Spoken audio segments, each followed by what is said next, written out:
உழைப்பாளி மண்வெட்டியை தோலில் வச்சு காமி பார்ப்போம் ஒரு போஸ். உழைப்பாளி மண் தோலில் வை பார்ப்போம். அப்படியே வைப்பாங்க, எந்த பக்கம் வைப்பாங்க?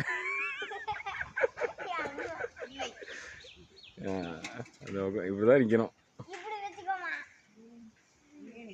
அந்த பக்கம் வைக்கிறோம் லூசு.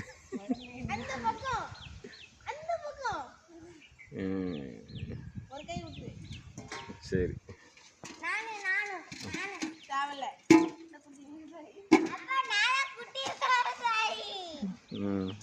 இப்படியெல்லாம் கஷ்டப்பட்டு தான் இந்த பூந்தோட்டமே உருவாகிருக்கு.